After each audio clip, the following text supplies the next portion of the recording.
seorang yang sudah sampai usia 40 tahun, maka Allah mengingatkan dia untuk menyiapkan 5 bekal utama sebelum dia kembali pada Allah Subhanahu wa taala. Hati-hati yang sudah sampai 40 tahun, jika Anda belum memiliki satu di antara 5 ini, Anda mesti khawatir. Dan ini peringatan dari Al-Quran. Baik, 1. Qala rabbi auzi'ni an ashkura ni'mataka allati an'amta 'alayya wa 'ala walidayya. Amanat pertama, kata Allah, dia mesti memperbanyak doa kepada Allah Subhanahu wa taala agar dibimbing.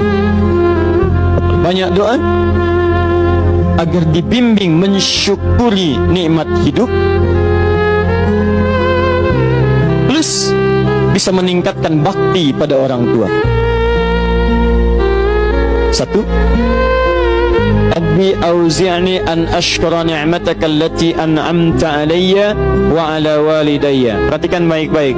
Ya Allah, mohon bimbing saya untuk selalu bisa mensyukuri segala nikmat yang telah Engkau berikan pada saya sekarang, 1, dan pada kedua orang tua saya.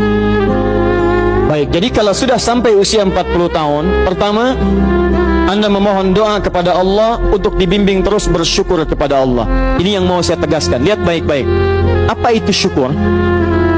Tidak ada makna lain dari syukur yang tertuang dalam Al-Quran dan hadis kecuali ungkapan kebahagiaan atas nikmat yang Allah berikan kepada kita dengan cara menggunakan nikmat itu sesuai dengan fungsi yang telah Allah tetapkan. Misal, kita akan bersyukur dengan nikmat penglihatan mata. Anda diberikan 40 tahun dalam hidup, mata masih bisa melihat. Bagaimana mensyukuri nikmat mata? Kalau Anda ingin syukuri nikmat mata, maka yang paling singkat, gunakan nikmat mata ini sesuai dengan peruntukan yang telah Allah tetapkan. Fungsi yang telah Allah tetapkan. Apa fungsi mata? Masih ingat? Melihat yang baik-baik. Quran surah ke-24 ayat 30 untuk laki-laki, ayat 31 untuk perempuan.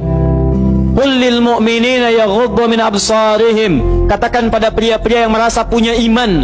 Dengan iman itu dia yakin dengan akhirat. Wabil akhirati hum yuqinun. Karena yakin dengan akhirat dia sadar akan pulang dan dia tahu nikmat matanya akan ditanya oleh Allah Subhanahu wa taala.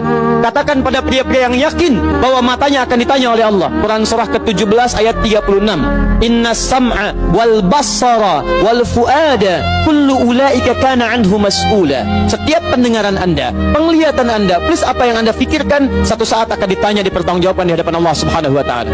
Karena itu kata Allah, katakan pada orang-orang yang yakin dengan itu semua, ghuddu min absarihim, matanya hanya boleh melihat yang baik-baik saja. Yang tidak baik palingkan. Ibu juga sama, ayat 31-nya. Wa kullil mu'minati yaghdudna min absarihinna. Katakan pada perempuan yang merasa yakin dengan Allah, yakin akan pulang, yakin akan ditanya, matanya hanya boleh melihat yang baik-baik saja menurut Allah. Yang tidak baik palingkan. Di ghaddul basar itu bukan nggak boleh lihat, Pak. Ghaddul basar itu silahkan lihat, tapi ketika yang dilihat tidak baik menurut Allah, maka palingkan dari itu semua. Ini tidak tepat, teman-teman sekalian. Anda hanya mengucapkan alhamdulillah ya, sampai sekarang penglihatan masih baik. Belum cukup. Baik itu dipakai lihat apa? Penglihatannya baik, tapi masalahnya yang dilihat baik tidak. Itu poinnya. Maaf, ada anak usia 4 tahun, Bu, Pak, tidak bisa melihat.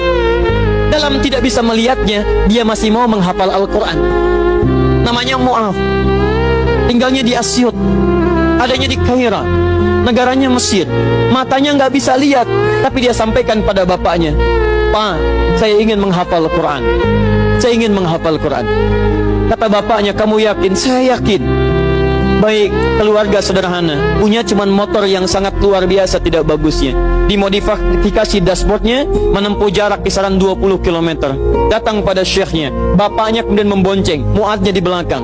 Teman-teman sekalian, setiap berangkat datang pada syekh, dapat hafalan baru, bapaknya tulis ayatnya, disimpan di dashboardnya. Di jalan lihat ke sini, lihat ke jalan, lihat ke sini, lihat ke jalan. Mu'ad bacakan ayatnya, bapaknya mendengarnya. Secara singkat, tiba-tiba setelah itu fasenya berakhir, jadilah anak ini hafal Quran. Yang ngantar belum hafal Quran, yang diantar nggak bisa lihat hafal Quran. Saking mudahnya Al-Quran, yang nggak bisa lihat bisa hafal Quran. Tapi bapaknya dapat pahala dari transferan anaknya. Perhatikan baik-baik. Begitu dibacakan Qurannya, bagus makhrajnya, viral kisahnya. Begitu viral di Timur Tengah, datang reporter mau wawancara. Pertanyaan pertama, kalau Adinda diperkenankan oleh Allah untuk bermohon saat ini, apa yang mau dimohonkan kepada Allah? Reporter ini mengira dia akan meminta doa seperti ibunda Imam Al-Bukhari bermohon kepada Allah supaya Al-Bukhari disembuhkan dari butanya. Bu, Pak, Imam Al-Bukhari itu dulu buta. Butanya permanen. Dilahir 2 tahun ayahnya meninggal, 4 tahun buta permanen. Nanti ada satu kejadian di situ, yang dengan kejadian itu ibunya berdoa kepada Allah, anaknya menghafal Quran sampai di surat Qaf, ya, ayat ke-22. Anaknya murajaah ayat, ibunya memohon kepada Allah sambil menangis, sambil tertidur, sampai tertidur. Disitulah kemudian terjadi sesuatu yang luar biasa.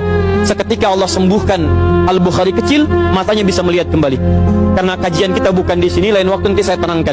Anda yang punya kitab Fathul Bari, Syarah Sahih Al-Bukhari, beli jilid pertama, kitab Muqaddimah, halaman 634, paling kiri, paragraf yang ketiga, baris 1 sampai dengan 9. Anda temukan kisahnya. Nah, reporter ini mengira ini Mu'adz akan minta kepada Allah seperti Al-Bukhari kecil memohon kepada Allah, matanya bisa melihat lagi. Ternyata lihat baik-baik. Kalau saya diperkenankan bermohon kepada Allah dan permohonan saya dikabulkan, maka pertama saya akan mohon kepada Allah untuk tetap membutakan mata saya sampai dengan kiamat. Ya Rabb, mohon butakan mata saya sampai kiamat, karena dengan buta mata ini saya bisa menghafal Quran. Saya takut ya Allah, kalau saya melihat lagi, mata saya melihat maksiat dan hilang Quran dari hafalan saya. Anda bisa bayangkan, anak kecil 4 tahun, mata nggak bisa lihat, digunakan menghafal Quran. Dan dia takut kalau melihat matanya dipakai maksiat. Antum dikasih 40 tahun, 40 tahun, lebih daripada 4 tahun, lebih dari 14 tahun, Anda sampai 40 tahun, dipakai mata, dipakai apa mata Anda sampai dengan hari ini? Berapa maksiat yang telah Anda kumpulkan dari mata Anda itu?